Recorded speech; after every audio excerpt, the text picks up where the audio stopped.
हम आप लोग को दर्पण में प्रतिबिंब जो बनाते हैं उस प्रतिबिंब बनाने में कौन कौन सी रेखा की अति आवश्यकता पड़ती है, तब जाके प्रतिबिंब बनता है। तो सबसे पहले मुख्य बात ये जान ले कि प्रतिबिंब बनने के लिए कम से कम दो किरणों का आपस में मिलन होना जरूरी है। जब दो किरण आपस में कटेगा तब जाके प्रतिबिंब का निर्माण होगा। आपको यह भी पता है कि दर्पण दो प्रकार के होते हैं, एक होते हैं अवतल दर्पण और दूसरा होते हैं उत्तल दर्पण।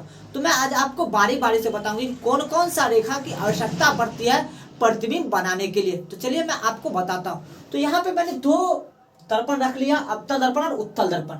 दोनों दर्पण में एक मुख्य अक्ष को खींच चुका हूँ दोनों में। अब आपको बारी बारी बताते हैं कि प्रतिबिंब बनने के लिए कौन कौन सी रेखा की आवश्यकता पड़ती है।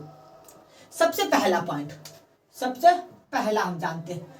पहला जानते हैं कि जो प्रकाश किरण हो मुख्य अक्ष के समांतर आना चाहिए। यानी ये मुख्य अक्ष के समांतर कोई प्रकाश किरण आ रही है, मुख्य अक्ष के समांतर कोई प्रकाश किरण आ रही है और दर्पण से परावर्तन के बाद मुख्य अक्ष के जिस एक बिंदु से गुजरना चाहिए, मुख्य अक्ष के एक बिंदु से गुजरना चाहिए, वह बिंदु कौन सा होता है? फोकस में। किसमें? अवतल दर्पण में। उत्तल दर्पण में भी सेम कंडीशन है, मुख्य अक्ष के समांतर जो प्रकाश किरण जाए दर्पण से परावर्तन के बाद, यहाँ दर्पण से परावर्तन के बाद मुख्य अक्ष से गुजर रही है, इसमें दर्पण से परावर्तन के बाद यानी आपतित किरण जा रही है, परावर्तन के बाद मुख्य अक्ष के जो बिंदु से होके गुजरे, यानी जिस बिंदु से आती हुई प्रतीत होती। आप एक चीज गौर कीजिए, यहां से देखिएगा तो आपको लगेगा प्रकाश किरण कहां जा रही है? यहां से जा रही है। तो कहने का मतलब पहला पॉइंट होना चाहिए कि आपतित किरण मुख्य अक्ष के समांतर हो। किसके समांतर हो? मुख्य अक्ष के समांतर आनी चाहिए। जो दर्पण से परावर्तन के बाद, चाहे वो उत्तल हो या अवतल, दर्पण से परावर्तन जब अवतल की बात करेंगे तो मुख्य अक्ष से गुजरना चाहिए, और जब उत्तल की बात करेंगे तो वो दर्पण से परावर्तन के बाद जिस बिंदु से आती हुई प्रतीत होती है उसे हम क्या बोलते हैं? वो पहला प्रतिबिंब बनने की जरूरत होती है। सेकंड स्टेप फिर हम चलते हैं। सेकंड स्टेप के लिए हम क्या जानते हैं?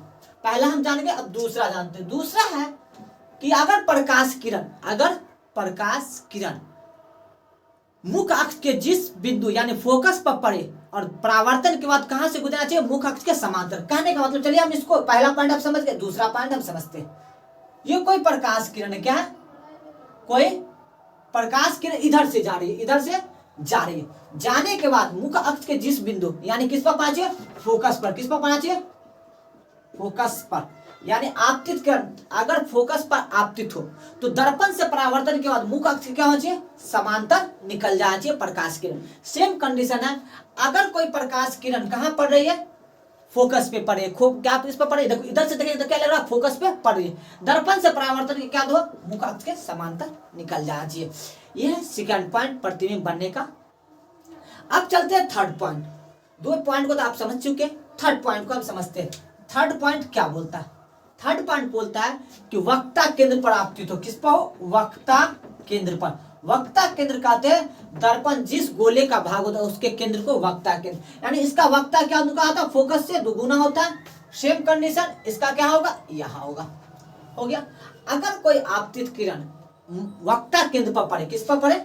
वक्ता केंद्र पर की बात करते हैं। अगर कोई आपतित किरण वक्ता केंद्र पर पड़े, यानी ये कोई आपतित किरण है जो वक्ता केंद्र पर पड़ रही है, तो दर्पण से परावर्तन के बाद उसी पथ पे रिटर्न आ जाना चाहिए।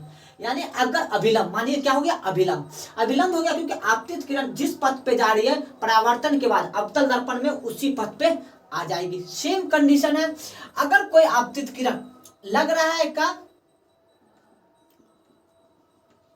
देखिए कोई आपतित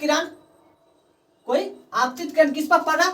वक्ता केंद्र पर पड़ रहा, तो परावर्तन के बाद उसी पथ पर आती है और चली जाती है।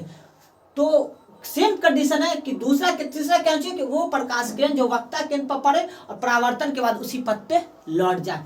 अब जानते हैं चौथा क्या? ध्रुव पर। किस पर? ध्रुव पर। ध्रुव हम किसे कहते हैं? जो दर्पण का मुख्य बिंदु होता है P, ये क्या हो गया? ध्रुव। अगर कोई आपतित किरण ध्रुव पर पड़े, किस पर पड़े? ध्रुव पर की हम बात कर रहे हैं। आपतित किरण किस पर पड़ रही है? ध्रुव पर पड़ रही है, तो परावर्तन के बाद ये बन जाएगा अभिलंब। क्या बन जाएगा? मुख्य अक्ष बन जाएगा अभिलंब। तो कोण I बराबर क्या हो जाएगा? कोण R हो जाएगा। यानी मुख आपतित किरण जब ध्रुव पर पड़े तो परावर्तन वो सीधा निकल जाती है, तो कोण आपतन कोण और परावर्तन कोण बराबर होंगे। सेम वही हाल है, जब आपतित किरण ध्रुव पर पड़ेगी तो परावर्तन का निकल जाएगी, तो कोण I और कोण R दोनों आपस में बराबर होंगे। कोण R और कोण I दोनों आपस में, सॉरी यहां बनेगा ना कोण I और कोण R, कोण I और कोण R दोनों आपस में बराबर होंगे। तो प्रतिबिंब बनने के लिए चार चीज का होना जानना जरूरी है, तब इसमें से दो रेखा आपस में कटेगी और कटने के बाद इमेज यानी इमेज फॉर्मेशन होगा, यानी प्रतिबिंब का निर्माण होगा। काफी इंपॉर्टेंट टॉपिक, क्योंकि तब जाके आप प्रतिबिंब के बारे में जान पाएंगे प्रतिबिंब बनता कैसे। काफी इंपॉर्टेंट टॉपिक, आप इसे आखिरी तक देखेंगे तो आप बिल्कुल समझ में आएंगे। वीडियो अच्छा लग रहा है तो वीडियो पे एक प्यारा सा कमेंट और साथ साथ मेरे चैनल को सब्सक्राइब कर लें।